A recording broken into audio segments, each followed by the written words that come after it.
right, everyone, let's make sure the audio is working this time. Just a second. All right, everyone, let's make sure. Looks good. Let's make sure the audio is working. All right, fantastic. All right, welcome everybody. Welcome everyone to Work 1001, Lesson 3. In this lesson, we're going to focus on certification. Let's begin. There are 3 areas we're going to focus on in this course and help you to build towards a resume at the end of this course. First of all, your certification. These could be diplomas, certificates, awards, memberships. Number 2, skills. We will go over skills in module number 4. This could refer to occupational or domain-specific skills. And number 3, experience. Internships, previous employment, informal work, and more. And that's the point of this course, for you to not only build in these areas, but also to identify what you already have potentially in these 3 areas. Meet Sarah. Let's imagine Sarah Thompson is a recent graduate with a bachelor's in marketing from City University. Passionate about digital strategies, she's honed her skills through hands-on projects, internships, coursework. Her experiences range from crafting compelling social media campaigns to analyzing market trends. Eager to contribute dynamic ideas and creativity, she's currently seeking opportunities in the digital marketing sector. Her goal is to apply her marketing mindset and innovative approach to drive brand visibility and engagement.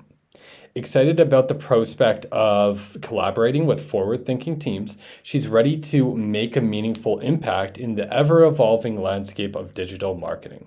So before we talk about ways to build Sarah's certification, we need to start off by thinking about what are the keywords in this introduction.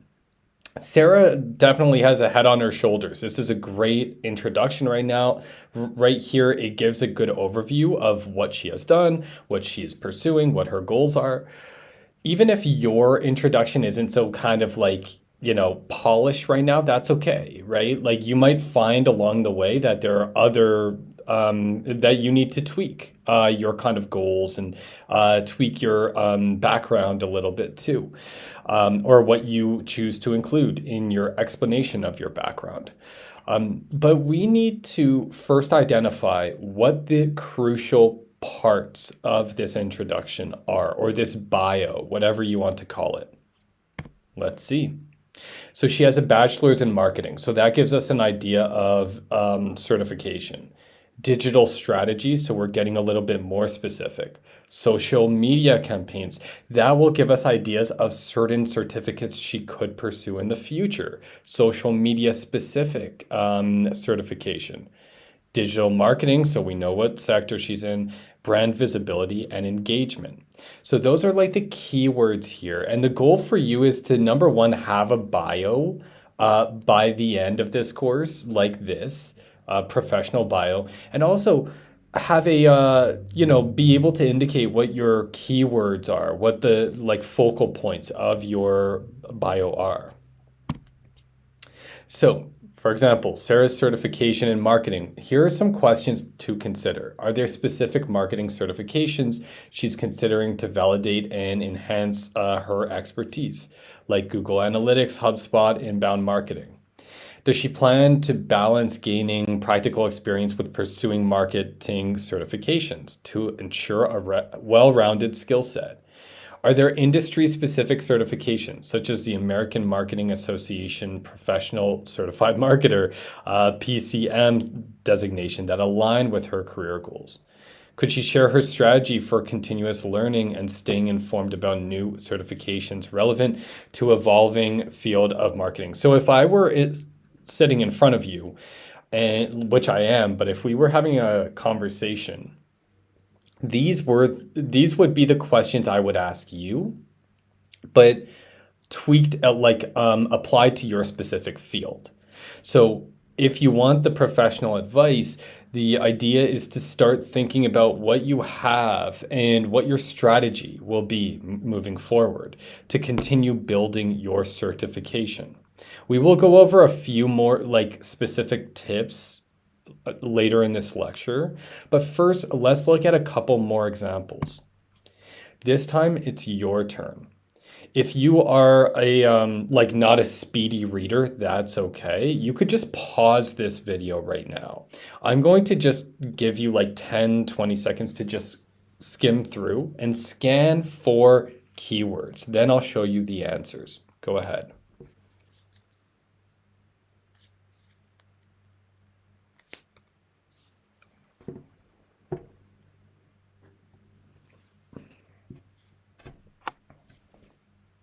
Okay, great. What are some keywords for Alex? Computer science. We know what his sector is.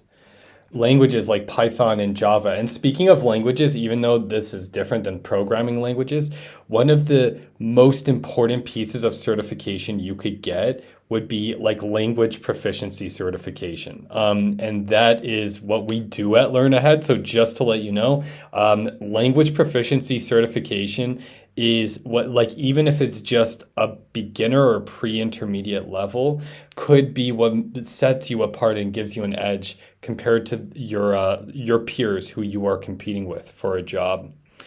Software development, innovative coding skills, right? So this could give Alex an idea of what kind of certification, more specific certification he could pursue, or software engineering, right? So what are some questions for Alex to consider? Are there, we'll come back to that one after, just a second here.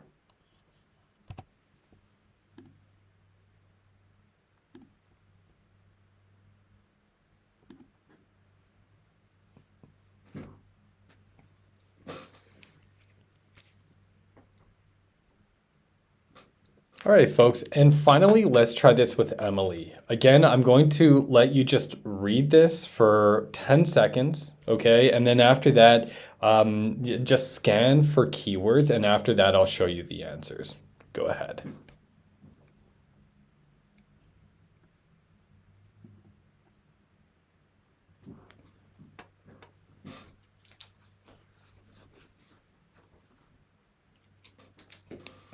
Perfect. Let's see the answers. So different things such as psychology. We know Emily is in that she majored in psychology or studied that. Counseling and research. So now we're getting a little bit more specific. We see there are different kind of like sides of Emily's profile. Communication and analytical skills. So if we're thinking about certification for Emily, which communication-based or analytical analytics-based certification could she pursue? Mental health, well-being of individuals and communities, psychological principles and practical settings. So the first thing for you to do is to take your sector and find more specific avenues within that sector that you're interested in. And if you're interested in multiple sectors, maybe you could find a middle ground between those different sectors, and a place where you could pursue certification in that specific area. So a few questions we would ask Emily are things like, are there specific HR certifications such as the Society for Human Resource Management certifications or the HR Certificate Institute credentials that you're considering, right? How do you plan to leverage professional certifications to demonstrate your expertise in areas like talent acquisition, employee relations, HR management? In your role, are there industry-specific certifications that could contribute to your proficiency in areas like workplace diversity, inclusion, HR, analytics?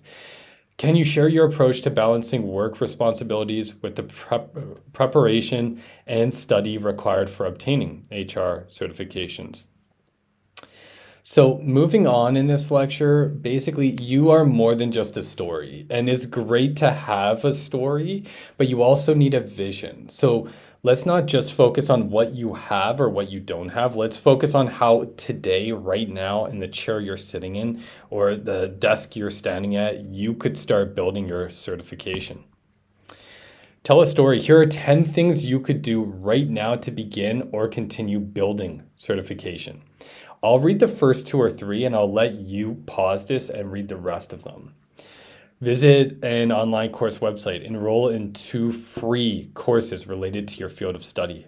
Watch the introduction videos of both of these courses. Dedicate a page from a notebook or a page on your laptop to each of these courses.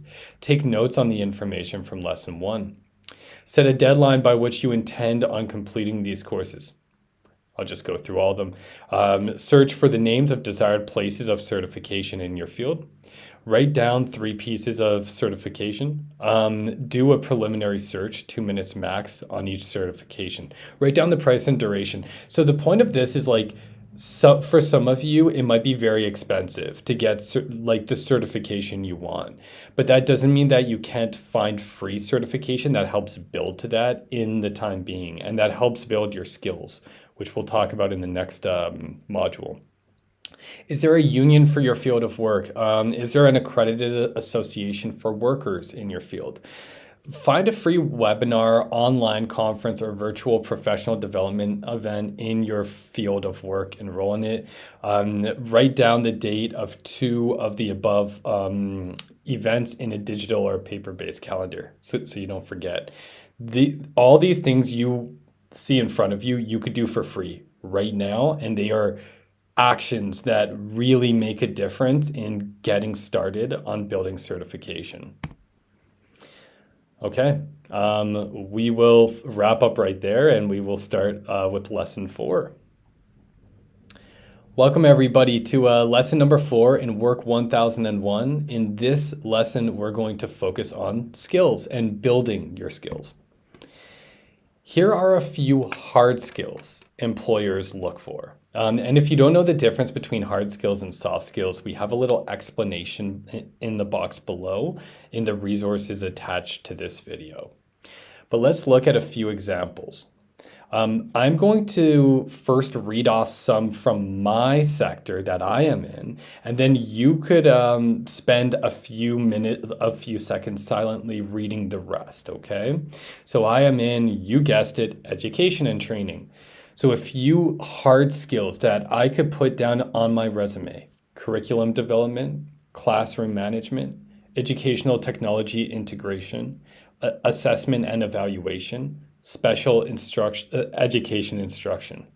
Now, I would like for the rest of for all of you to read the rest of these. I'll give you a few seconds right there.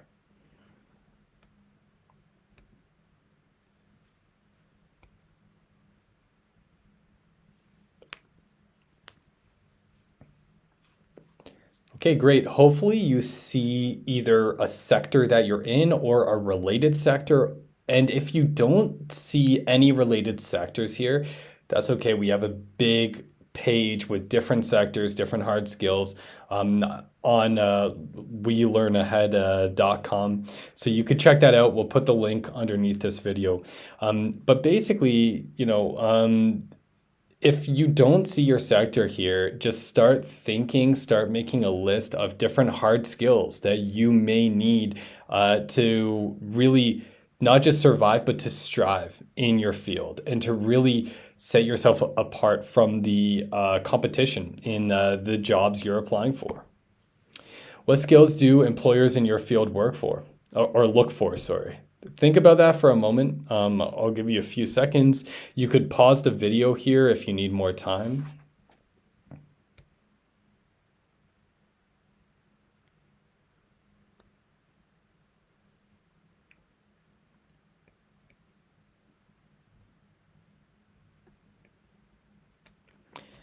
Wonderful.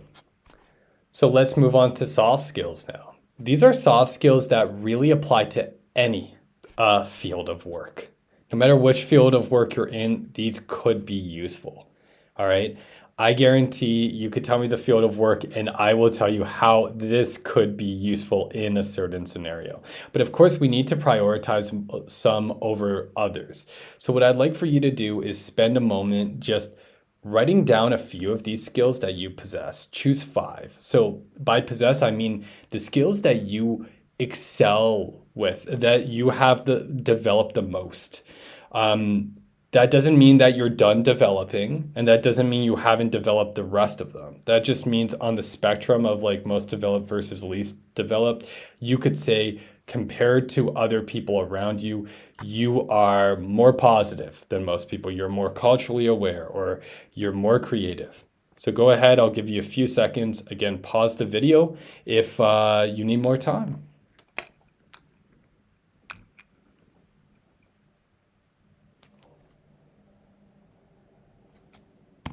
Wonderful. Okay, tell a story. Here's an example of somebody telling a story about how they've developed a skill. I was once hesitant to speak up in meetings, fearing judgment. Determined to change, I joined a public speaking club. Week by week, I faced my fear head on, practicing speeches and receiving constructive feedback. With each session, my confidence blossomed. Soon I volunteered to lead team discussions, articulating ideas with clarity and conviction. My newfound skill didn't just transform my professional life, it empowered me in social settings too. Now I relish opportunities to share my voice, knowing that each speaking engagement strengthens my communication skills. Conquering my fear was more than just a personal triumph, it was my greatest asset. Employers want to hear how you have developed, how you have grown. Here's another example. This time I'll let you read independently. I'll give you a few seconds. Again, pause the video if we're going too fast.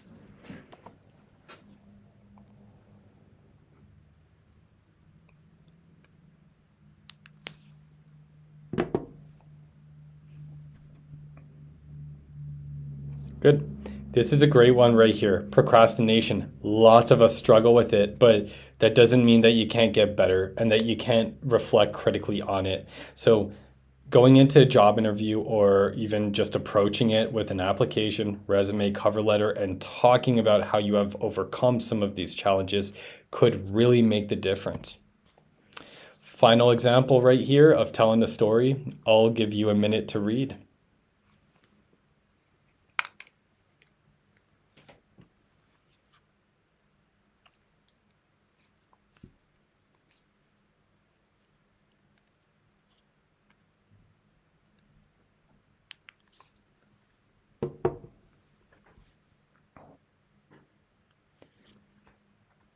Very good. And as we move through here, you could see some of the soft skills coming out as well. Things like leadership, collaboration, strengths, unique strengths, responsibility, so being responsible, persevering, right? So these are some of the soft skills coming out throughout your story. Make sure you have those buzzwords and keywords incorporated into your story. So again, these are soft skills for any field, but now I would like for you to think about which ones would you like to possess, which ones would be the most useful for your field and your job that you're trying to pursue. Choose 3 of them. All right, so 3 of these that you feel like you need to work on, especially for the line of work you want to get into.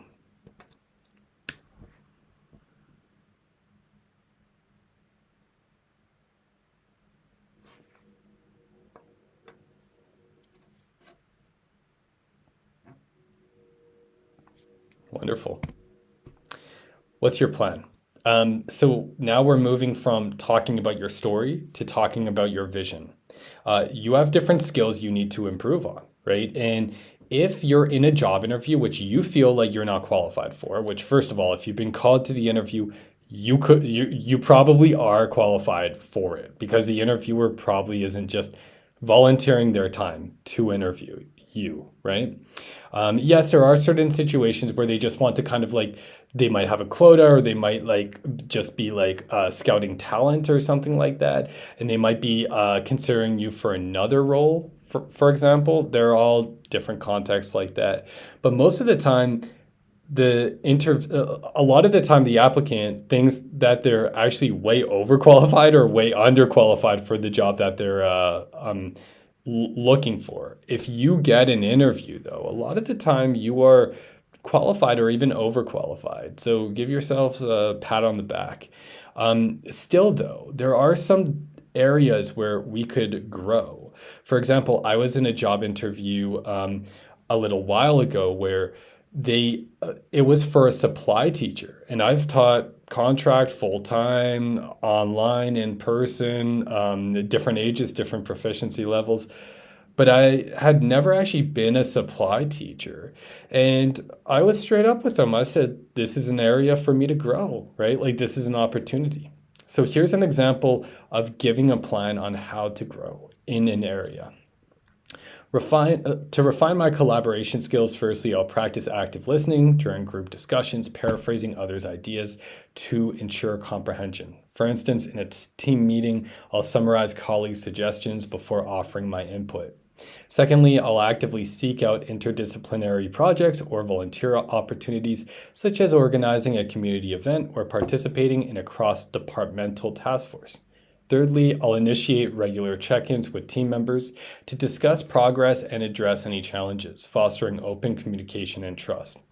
Lastly, I'll solicit feedback after each collaborative endeavor, analyzing my contributions and seeking specific suggestions for improvement. Through deliberate practice and reflection on these actions, I aim to cultivate strong collaboration and contribute effectively to team success. Okay, so a lot of you might look at this and be like, wow, this guy speaks very eloquently. I don't think I could just come up with that right off the bat. This is not realistic for you to actually speak in this way, right? But it's just an idea for you to visualize how you could communicate your plan, right? So even just jotting down a few notes, it doesn't have to be a paragraph like this. Just get an idea of how you could communicate your plan. Here's another example. This time I'll give you a moment just to read. You could pause the video if you need a bit more time, but I'll give you like 10, 20 seconds.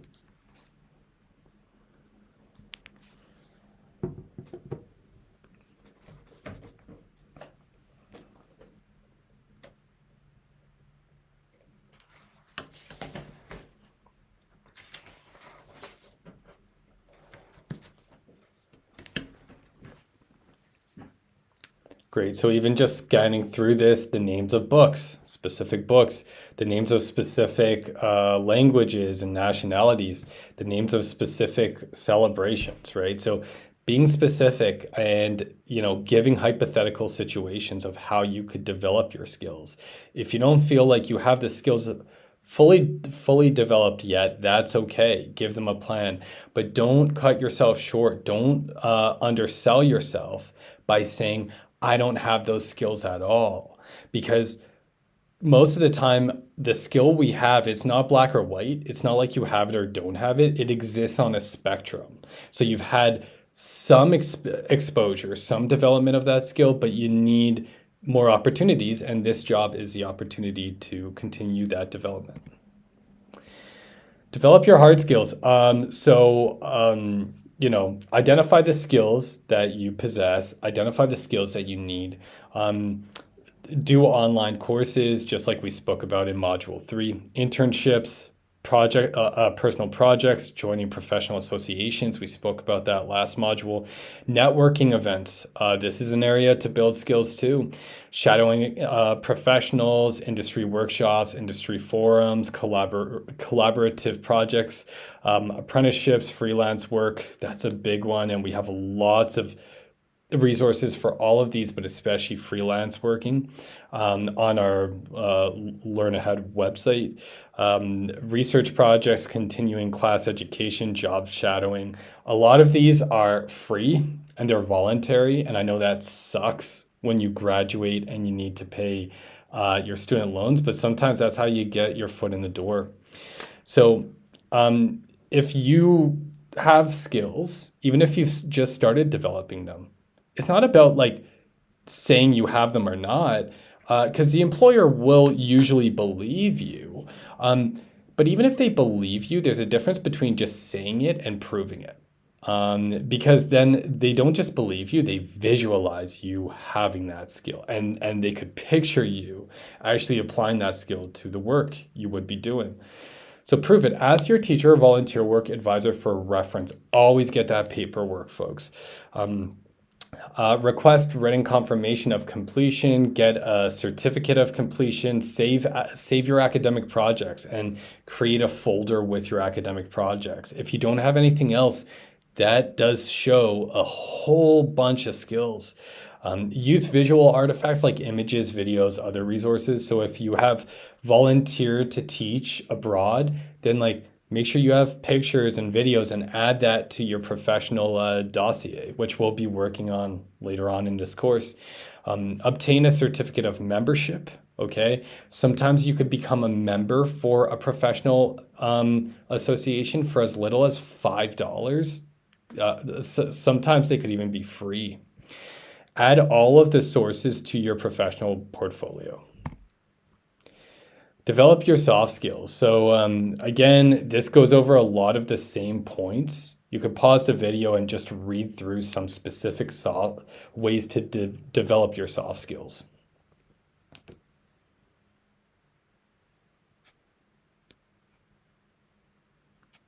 Great. If you need more time, go ahead and pause it.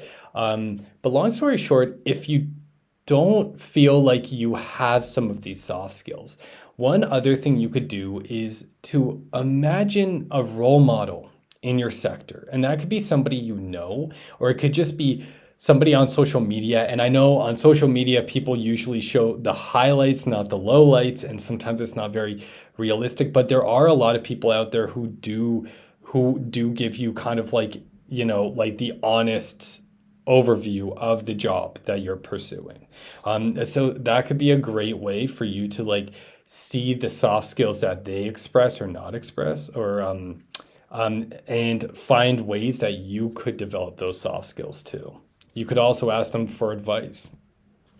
In a nutshell, think about these kinds of questions. What technical skills did you acquire during your academic studies? Okay, including programming languages, software tools, technical competencies. Have you undertaken any personal projects, such as creating a website, developing an app, or initiating a community project? Any of you could start freelance work right now if you really wanted to, just to get your foot in the door and get a little bit of experience. How have you developed soft skills such as communication, teamwork, time management? Have you attended any workshops, seminars, or online courses to enhance your professional skills? You are skilled. You are improving your skills. You just need to prove it. We all have experience. So more questions right here. Have you completed any internships or volunteer positions from your academic studies? Can you highlight significant academic projects that required practical application of your skills? Were you involved in any leadership roles in student organizations, clubs, academic projects? Have you participated in any research projects, either individually or part of a team? What methodologies did you use? Which skills did you develop? And did you participate in any extracurricular activities or competitions that showcase these soft skills like teamwork, communication, problem solving?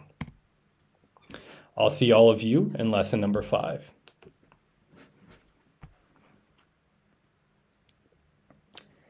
And here we are, folks. Welcome to lesson number 5. This is going to complete the trifecta of the 3 things we are looking to include into your resume just to get you started with building your experience, your skills, and certification. Here, we will focus on the experience. So certification, again, that's the receipt of your skills and experience, meaning that is kind of the proof, that's the paperwork, right? Skills, these are the tools you need to be able to complete the job you're applying for. The experience, the situations where skills have been developed and certification has been obtained and what you have gotten from those experiences. Certification, skills, experience, the difference between the 3 is not black and white. Certification, skills, and experience are interdependent. So sometimes they cross over one another, and sometimes you need one in order to get another. Sometimes you need certification in order to get experience, or you need experience in order to develop skills. But honestly, a lot of the time you could get your foot in the door in any of these 3 areas as long as you're not picky. And we'll talk about that in a moment. New grads could be at a disadvantage in one or more of these areas. One may be necessary in order to obtain another, as I said.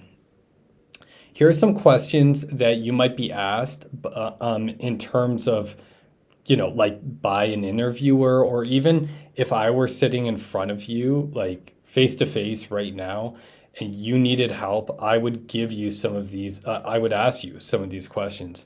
Have you completed any internships or volunteer positions in your academic studies? What were your responsibilities? Which skills did you develop?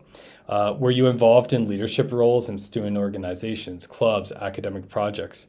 Have you participated in any research projects, either individually or as part of a team?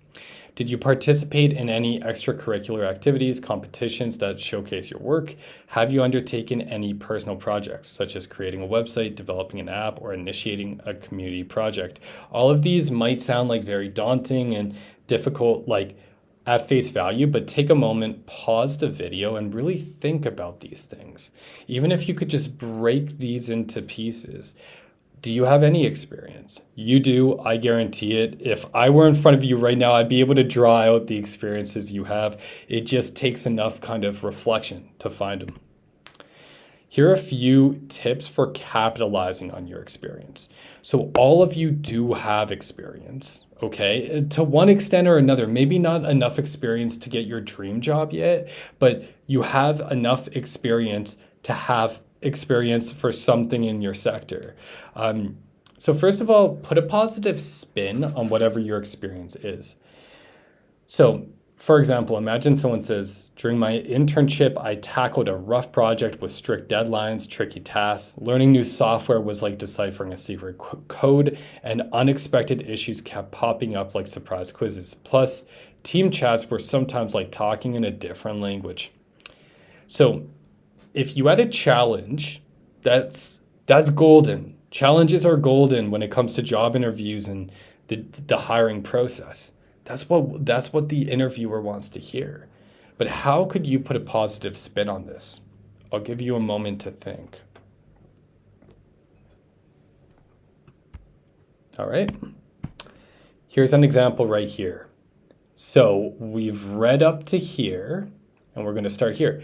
But I didn't give up. I asked mentors for help and searched online like a detective. Every stumble taught me something new, like how to fix mistakes and keep going. Despite the bumps, I finished the project with more skills than I started. The internship was like a challenging puzzle, but I pieced it together with determination. This is a really good way to put a positive spin on something. But there are different ways we can make this explanation a little bit better. Number 2, be specific, all right? You'll notice with the previous example, it's very generic and general.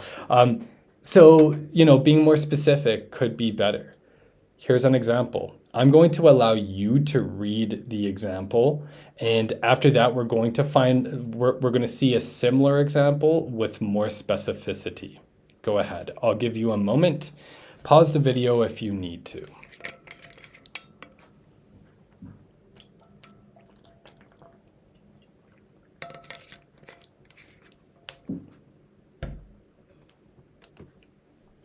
Okay, we're moving on. So here's the more specific, detailed version of this. In the thick of my studies, I faced a daunting research project, analyzing the impact of climate change on local ecosystems. Wrestling with complicated data sets and statistical models, I felt like swimming in uncharted waters. Balancing this with my regular coursework was like juggling flaming torches, nerve-wracking and exhausting. Yet I persevered. Seeking guidance from professors, I delved into extensive literature reviews and conducted field research, braving adverse weather conditions. Each setback, whether it was software crashes or experimental errors, taught me resilience and resourcefulness. Despite the challenges, I emerged with valuable insights into data analysis and ecological research. This project, though arduous, crystallized my passion for environmental science and equipped me with skills I'll carry into my future endeavors, like a seasoned explorer emerging from the wilderness, stronger and wiser. And finally, the final tip for capitalizing on your experience is to apply it to the position itself. So I'm going to give all of you a moment just to read through this scenario, and then we'll see the modified example.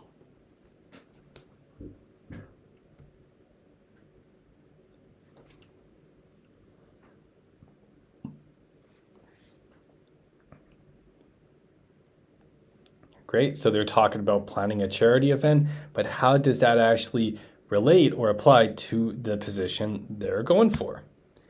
Here's an example here. So you've already read the first part of this. Let's go to the second part. Applying this experience to my current application for the event coordinator position, I recognize the importance of effective time management, adaptability, and leadership in achieving objectives.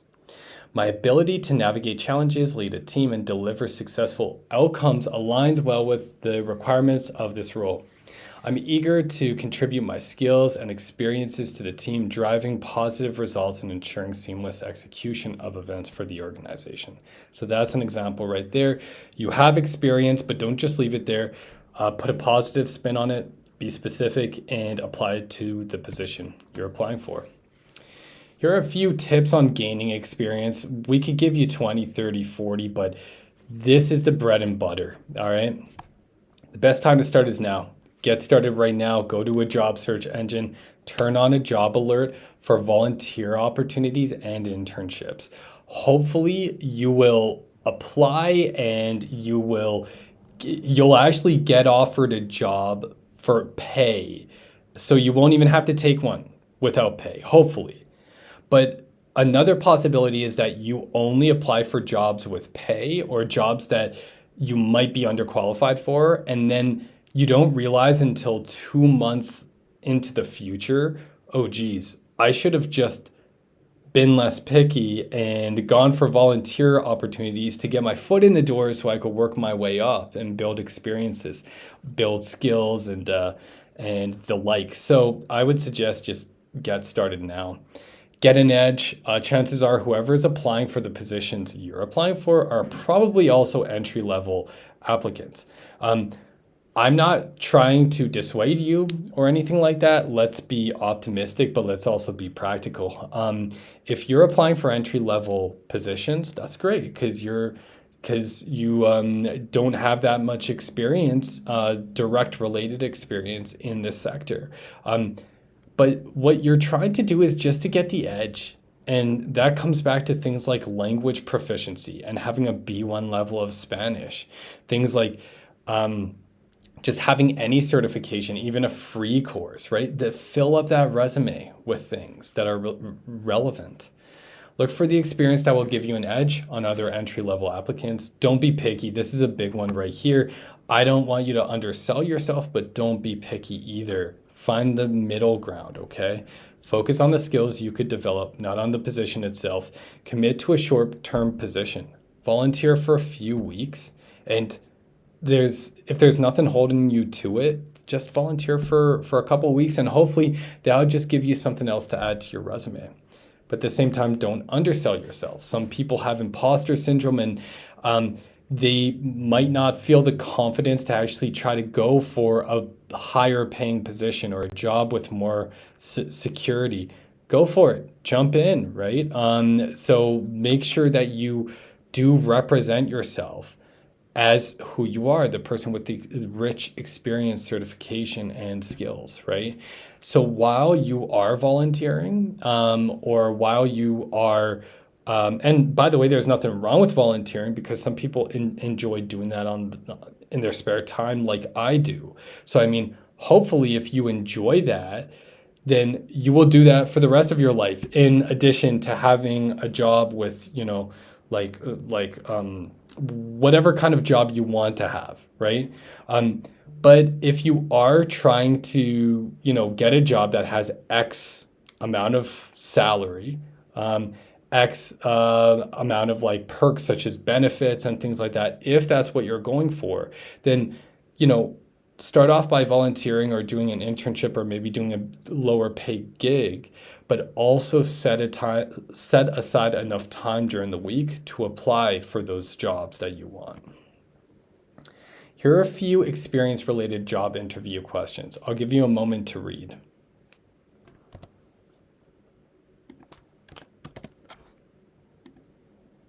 Sorry, just a second right there. Had to fix that. Yep.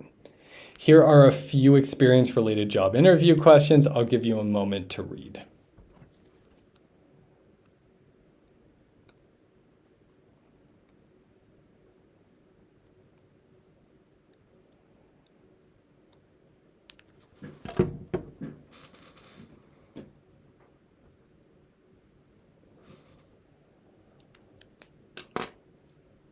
Great. That's it for lesson number 5. I'll see you in lesson number 6.